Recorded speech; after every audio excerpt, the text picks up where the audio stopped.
તો ફરીથી સ્વાગત છે તમારું બધાનું. આજે અમે જઈ રહ્યા છીએ વેલ્યુ વિલેજ અને રિસ્ટોરમાં બી જોઈએ. રિસ્ટોર પ્લેસમાં કાંઈ હોય તો જોઈએ. મારે લેવો છે એક HDMI કેબલ, એટલે પછી જઈએ. ત્યાં સસ્તામાં મળે, બાકી બહુ મોંઘા છે. જોયા થોડા $20 આજુબાજુના છે. કીધું ટ્રાય કરવી, તમને બતાવીએ કેવું છે. અને આજે થોડું વાદળ છાયું એન્વાયરમેન્ટ છે, એટલે વરસાદ આવવાની શક્યતા છે. બટ નેક્સ્ટ વીક બહુ સારું છે. આજનો દિવસ પછી બધું સારું એવું છે. જોઈએ હવે. અહીંયા ઘણી બધી શોપ છે. ડોલરમાં છે, સ્ટેપલ્સ છે, વેલ્યુ વિલેજ છે, સ્લીપ, એવું બધું છે. એટલે બતાવીએ તમને.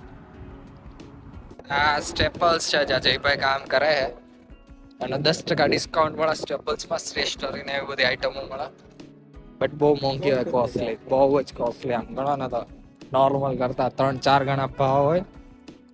સ્ટેપલ્સમાં તો જવાય નહીં. ખાલી ઝેરોક્સ ને એવું કાઢવું હોય તો જવાનું. બાકી આ વેલ્યુ વિલેજ છે, ત્યાં જવાનું છે આપણે. સવારે જોઈએ હવે કેવું કાલે છે, તમને બતાવી દો. વેલ્યુ વિલેજ, એની બાજુમાં રિસ્ટોર પ્લેસ બી છે, ત્યાં બી જવાનું છે. અને ત્યાં ટેબલ ને ફર્નિચર ને એવું બધું જે લોકો ડોનેટ કરી સસ્તા ભાવમાં વેચે, એટલે ત્યાં જઈને લઈ આવ્યું. પછી સારું જોઈએ હવે શું છે વેલ્યુ વિલેજ ની અંદર. વેલ્યુ વિલેજ જોઈએ. ચાલો અંદર જઈને તમને દેખાડીએ કે શું શું મળે છે. ચાલો અંદર.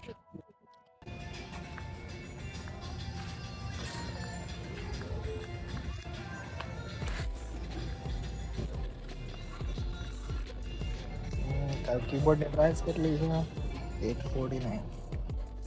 આનું બ્લૂટૂથ ને હોય એટલે તકલીફ પડશે. કોકનું નવું છે બ્લૂટૂથ છે. અને આ બધા કેબલ્સ છે, આપણે કેબલ્સ જોઈએ. તો અમે બહાર નીકળી ગયા. અમે એક 10 ફૂટ જેવો કેબલ લીધો HDMI. એની પ્રાઇસ હતી 699. અને અમે જયભાઈને પૂછ્યું કે એના સ્ટોરમાં કેટલા, એટલે સ્ટેપલ્સમાં કેટલાનો પડે, તો કે $35-40 આવે. તો કીધું ત્યાંથી નથી લેવા, લીધો.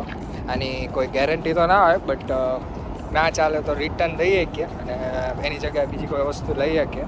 સો એક બેટર ઓપ્શન હતો, તો કીધું આ ટ્રાય કરીએ. હવે ઘરે જવા માટે બસ છે. પાછું એક ફૂડ બેઝિક બી જવાનું છે. જયભાઈને ટિફિનનો એક ઓર્ડર આવી ગયો, તો થોડો સામાન લેવાનો છે. એને પ્રિપેર કરવા થોડો સામાનની જરૂર છે. તો ત્યાં જઈએ છીએ. હમણાં 6-7 મિનિટમાં બસ છે, અને આ ટાઈપના બસ સ્ટેન્ડ છે, ત્યાં ઊભું રહેવાનું. ત્યાં બસ આવે, અને બહુ સારું એવું છે. અને આ પાછળ એક રિસ્ટોર પ્લેસ છે, જ્યાં બ્લુ કલરનું બોર્ડ દેખાય. હા, એ રિસ્ટોર છે જ્યાં ફર્નિચર ને એવું બધું મળી રહે તમને ઇઝીલી. બટ ચેક કરીને લેવું પડે, કારણ કે બેડ બગ્સ લેવું હોય તો તકલીફ પડી જાય ઘરમાં. અમે તો કાંઈ લેતા નથી ત્યાંથી, બટ ત્યાંને બી ચેર ને એવું જરૂર હોય તો ત્યાંથી લઈ આવે. અને એ બી આઈ ગેસ ડોનેશન જેવું જ છે. બટ એ તમારે પિકઅપ કરે એ ઘરેથી, અને પછી અહીંયા સ્ટોરમાં લાવે ને વેચે. અને ડાયાબિટીક્સના જેટલા પેશન્ટ્સ હોય એની માટે યુઝ થાય. અને આ તમને દેખાતું હશે લખેલું, all donation goes to diabetic patients. So it's good કે કોઈની વસ્તુ જોતી નથી તો એ દઈ જાય, અને જેને જરૂર છે એ લઈ જાય. એના પૈસા પાછા આપ લોકોને મળે. ઠીક છે. तुम हवाएं चल रही है और हम जा रहे हैं घर पे. हमें कोई काम धंधा नहीं है क्योंकि नवरे बैठे हैं, क्योंकि हमारी जॉब लग चुकी है और हमें जॉब में से रजा मिली. જોબ લાગેલી જ છે, પણ જોબમાં રજા આજે 2 દિવસ, એટલે કરે છીએ. જોબ બી દેખાડીશું. તો થોડો તડકો આવ્યો, મજા આવે તડકો આવે ને તારે.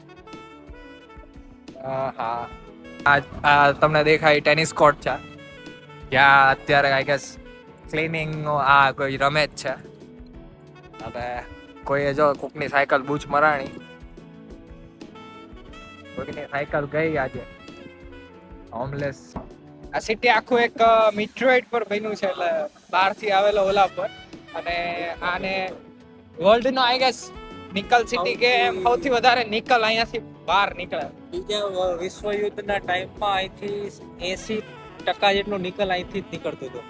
અને અહીંયા આખું સિટી આ માઇનિંગ સિટી કહેવાય.